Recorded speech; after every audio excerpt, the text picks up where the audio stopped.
Yo yo yo! Salut les turfeuses, salut les turfeurs! Bienvenue pour un nouveau pronostic de Benoît Requin. Merci pour vos likes, pour vos commentaires. N'hésitez pas à vous abonner pour recevoir tous mes pronostics tous les jours. Et pour accéder à tous mes tickets pour la course du Quintet, vous avez deux moyens. Par mon site internet Benoît Requin ou par le bouton rejoindre.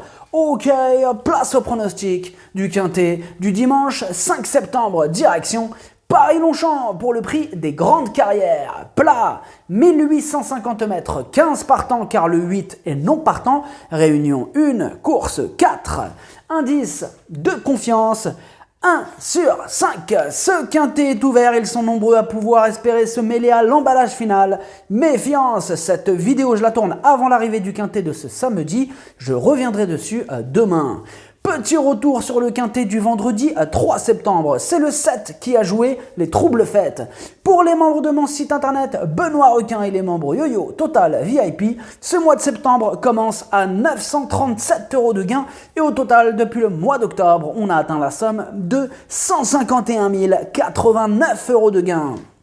Vous avez deux moyens pour récupérer mes tickets pour la course du Quintet, par mon site internet Benoît Requin ou par le niveau Yo-Yo Total VIP en passant par le bouton rejoindre. Et je vous ai mis le lien de mon site internet directement dans mon commentaire épinglé.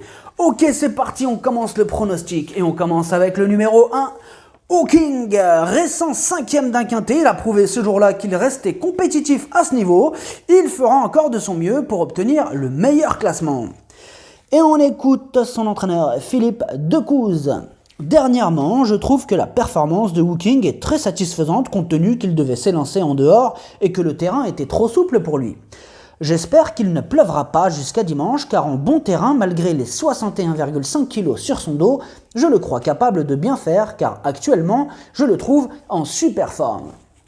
Le numéro 2, Villaro. Il n'a pas digéré sa pénalisation pondérale au mois de mars. Depuis, il a enchaîné 5 échecs. Mais sa situation sur l'échelle des poids ne cesse de s'améliorer.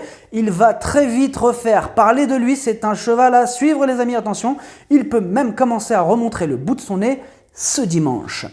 Et on écoute David Smaga. Villaro n'a évidemment pas fourni sa juste valeur dernièrement. Cela lui arrive parfois. Je ne lui en tiens pas rigueur. Il a des titres sur cette piste de Paris-Longchamp, il n'a plus à faire ses preuves à ce niveau, il faudra toutefois composer avec la corde 12. Le numéro 3, Salesman, entraîné par l'aphasique André Fabre, ce double lauréat de Quintet ne cesse d'étonner malgré les pénalisations encourues. Une fois encore, il est capable d'un numéro. Et on écoute son entraîneur. Monsieur Fabre, comme d'habitude, Monsieur Fabre, il veut pas nous aider à le choper, donc il dira rien. Voilà. Le numéro 4, Go to Hollywood. Mieux vaut ne pas le condamner sur son dernier échec. Avant ça, il était irréprochable. Il est dans son jardin à Longchamp, il est en plein dans sa catégorie.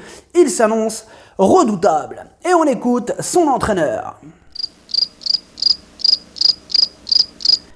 Monsieur Barbero est demandé, Monsieur Barbero. Comme son copain André Fabre, lui aussi, il ne veut pas nous aider à le choper. Voilà, ça commence à devenir une habitude, là, certains entraîneurs comme ça, ils veulent plus parler. Bon. C'est comme ça. Le numéro 5, San Valentina. Elle reste sur 2 échecs consécutifs, mais elle a déjà prouvé sa compétitivité à ce niveau, et elle a déjà brillé sur ce parcours. Elle va tenter de remettre les pendules à l'heure. Et on écoute Mathieu Brasme. En dernier lieu, on a tenté l'aventure dans le grand handicap de Deauville et San Valentina a semblé avoir été désorientée par le parcours rectiligne. Elle a très bien récupéré et revient sur un parcours et une distance à son entière convenance. Il faut la reprendre, elle vaut un tel lot. Le numéro 6, Royal Force. Après sa victoire de Quintet, il n'a pas répété échouant à la 7e place, mais il serait risqué de le condamner hâtivement et j'ai choisi de le garder malgré la pénalisation encourue. Et on écoute Elias Michalides. À Compiègne, Royal Force n'a pas démérité mais n'avait pas eu un parcours idéal. Il avait un peu trop consommé. Le cheval est pleine peau, a bien travaillé en vue de ce Quintet et bien placé dans les stalles. Tous les feux sont au vert, même si je le préfère en terrain souple, il a déjà bien couru en terrain léger. Même à cette valeur, je le crois capable de remporter tôt ou tard un autre quintet. Le numéro 7, Jerry, il a la pêche, il a remporté ses 2 dernières courses, dont la dernière qui était un quintet. Il a été pénalisé de 7 kilos. Bon, c'est énorme, 7 kilos, c'est énorme, c'est clair, mais ses limites sont inconnues, donc attention à lui. Et on écoute Michael Delzangle. Jerry a été pénalisé de 4,5 kg pour une victoire remportée par moins d'une longueur, c'est un peu lourd. J'ai dit 7,5 kg. Je crois que je voulais dire... Ouais, c'est ça que j'ai dit. Excusez-moi. Il semble avoir progressé, il faut évidemment avoir une bonne place à la corde et un bon parcours, mais il devrait pouvoir encore défendre ses chances. Le terrain léger est un petit point d'interrogation, mais cela ne devrait pas le gêner. Le numéro 8 est non partant. Le numéro 9, Aiguière d'Argent. Il reste sur un échec, mais avant ça, il restait sur 7 belles performances de suite. Il sera rallongé pour l'occasion. Réhabilitation en vue. Et on écoute Nicolas Clément. Comme vous avez pu le voir, cela ne s'est pas bien goupillé dernièrement car Aiguière d'Argent n'était pas dans le bon wagon. Il court mieux que ne l'indique le résultat ce jour-là. Sa bonne forme est toujours d'actualité, il aime, comme son entraîneur, Longchamp.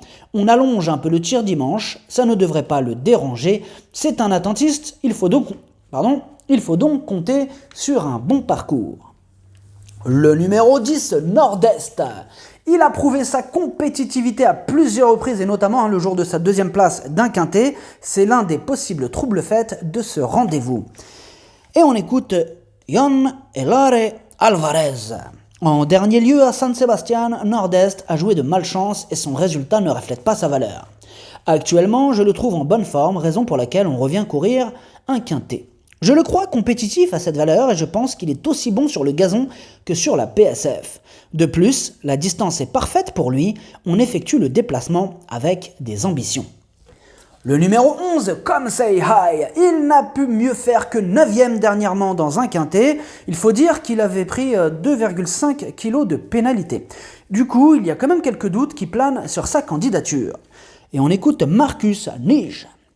Dernièrement, Come Say Hi a beaucoup déroulé aux avant-postes. Il était allant ce jour-là et ils ont été vite pour l'occasion. On insiste sur ce type de distance, car il n'a pas pêché par défaut de tenue selon moi dernièrement.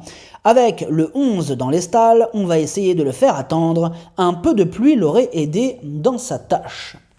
Le numéro 12, Falcon Run, il enchaîne les échecs depuis ses 4 kilos de pénalité. Là du coup il a été délesté d'1 kilo, mais on a besoin qu'il nous rassure.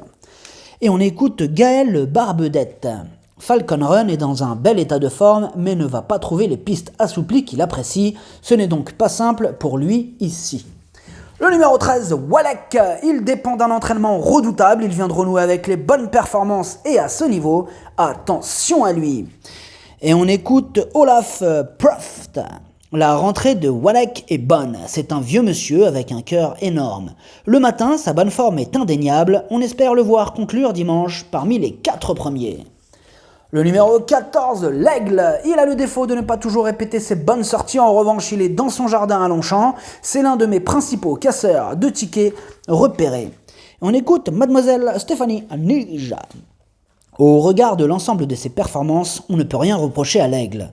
Par contre, sur le gazon, je le préfère en bon terrain, car dès que la piste s'assouplit, il est peut-être moins performant. Il est compétitif à cette valeur, affectionne Paris-Longchamp et bénéficiera d'un petit poids. Dès lors, j'en escompte une bonne prestation. Le numéro 15, Shutdown, il est en forme, il retrouve plusieurs concurrents qu'il a devancés. Il va encore défendre chèrement ses chances. Et on écoute Hank Grew. Shutdown est en bonne forme comme le prouvent ses dernières tentatives. Il a déjà bien couru à ce niveau de compétition et s'est déjà bien comporté sur ce parcours. J'en attends un bon comportement. Le numéro 16, Ronaldo. Son seul essai à ce niveau s'est soldé par une 14e place. Il retente sa chance, on demande à voir. On écoute Sacha Smerzek. Ronaldo reste sur une bonne course à Deauville sur la PSF. Il a besoin de bon terrain pour fournir sa meilleure valeur et devrait le trouver ce dimanche. Il est très bien à l'entraînement. Le pronostic, ça donne 3, 4, 9, 15, 7, 6, As, 13 cheval de complément le 5, si jamais un autre nom partant et ça peut arriver le 14. Merci d'avoir suivi cette vidéo. N'hésitez pas à vous abonner pour recevoir tous mes pronostics tous les jours et pour accéder à tous mes tickets pour la course du Quintet, vous pouvez passer par mon site internet Benoît Requin ou par le bouton rejoindre sur le niveau YoYo Total VIP. À jouer avec modération. Bonne chance. Chopez-le moi. Ciao.